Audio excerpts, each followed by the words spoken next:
మనసు నిండా శివయ్యనే నింపుకొని చూస్తే కాశీ ఒక మహాద్భుతం. మనం ఏదోలే అనుకునేవి కాశీలో పరమపుణ్యధామాలు. మనం ముక్కున వేలేసుకునేవి ముక్కోటి దేవతల ఆవాసాలు. తెలుసా మీకు? అందుకే కాశీని మనోనేత్రంతో మాత్రమే చూడాలి. మీరెప్పుడూ గమనించని, కాశీ వెళ్లినా అంతగా ఎప్పుడూ పట్టించుకోని ఒక మహాద్భుతాన్ని మీకు చూపించనా? ఈ పారే చిన్న ప్రవాహం ఏంటో తెలుసా? ఏదో బురద నీరు పైనుంచి కొట్టుకొస్తుందనో, ఎవరో స్నానం చేస్తోంటే ప్రవాహం గంగమ్మలో కలుస్తోంది అనేలా కనిపిస్తోంది కదూ. అదే విచిత్రం, చెబితే ఆశ్చర్యం. చిన్న ప్రవాహం ఏంటో తెలుసా? ఈ భువన భాండాల్ని పాలించే ఆర్తత్రాణ పరాయణుడు సాక్షాత్ శ్రీ మహావిష్ణువు స్వేదం అంటే చెమట ఇక్కడ ఒక చిన్న ప్రవాహంగా మనకు కనిపిస్తోంది.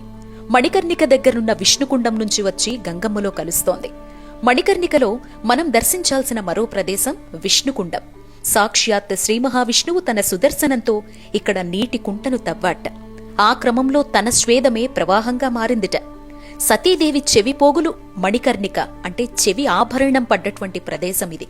అవి తీసి శివయ్యకివ్వాలనే తపనతో శ్రీ మహావిష్ణువు తన స్వేదంతో నిండేంత శ్రమపడి సుదర్శనంతో తవ్వినా చెవిపోగులు ఇప్పటికీ దొరకలేదుట. అలా నేటికి స్వామి వెతుకుతూనే ఉన్నారట. ఆ స్వేదమే ప్రవాహంగా మారి గంగమ్మలో కలుస్తోంది. ఆ కుండమే విష్ణుకుండం. కనుక మణికర్ణిక స్నానం తర్వాత ఈ కుండాన్ని దర్శించిన, ఆ స్వేదాన్ని తాకిన మన జన్మ ధన్యమే. జై కాశీ, దివ్యకాశీ, భవ్యకాశీ.